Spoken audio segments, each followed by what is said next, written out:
Bună fetelor! În acest video o să vă arăt ce se întâmplă dacă amestecați vopsea permanentă de păr cu violeta de gențiană.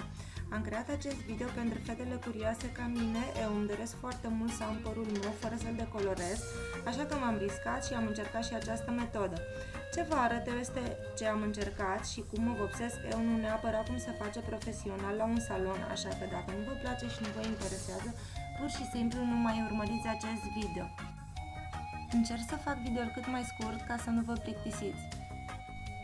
Ce folosesc? Vopsea de păr permanentă, soluție violeta de gențiana, un tricou mai rău, o clamă de păr, mănuși, o cremă oarecare de față, de mâini, o cremă,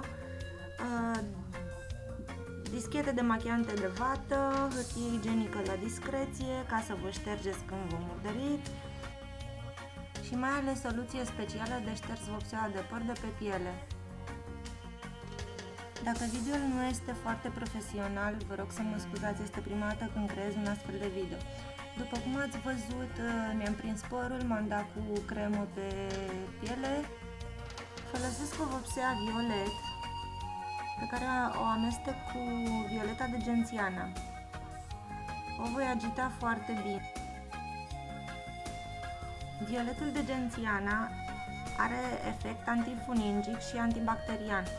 De obicei este folosit în spitale pentru tratarea leziunilor minore.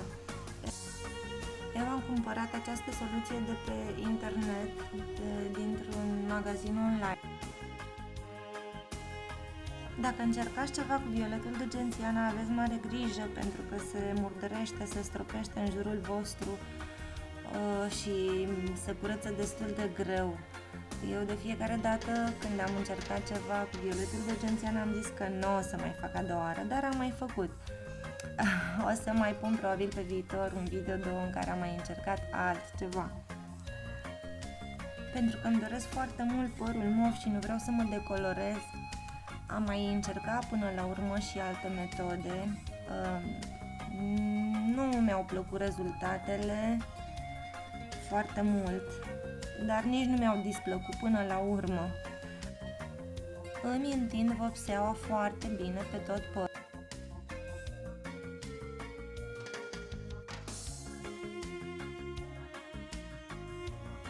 Deja văd o transformare, adică o culoare foarte urâtă, nu este nici culoarea vopselei de păr violet, nu este nici violetul de gențiană, este un maro urât.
Deja începe să se vadă o culoare totuși un pic mai frumoasă, nu mai este maroul acela urât, dar nici violet.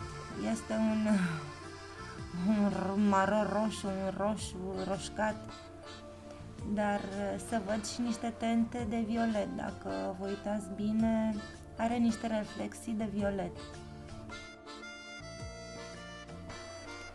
Voi sta cu această chestie în păr 30-40 de minute, după care o să mă spăl foarte bine cu șampon, o să mă dau cu balsam de păr și veți vedea imediat rezultatul.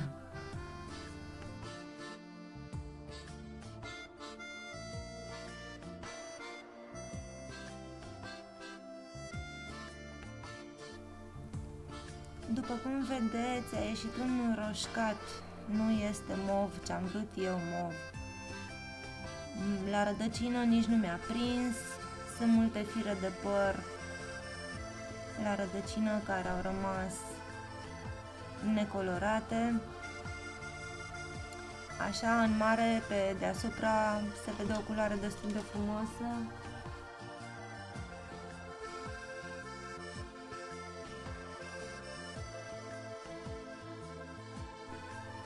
Această culoare cred că se putea face doar cu vopsea, fără să se facă atâta mizerie cu violeta de gențiana. Deci, video este făcut ca să nu faceți ca mine. Nu amestecați vopsea cu violeta de gențiana.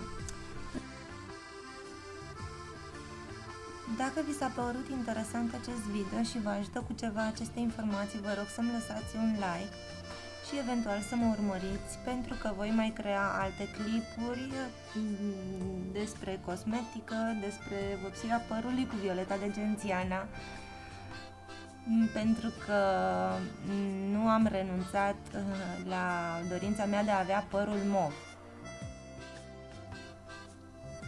La revedere și pe data viitoare!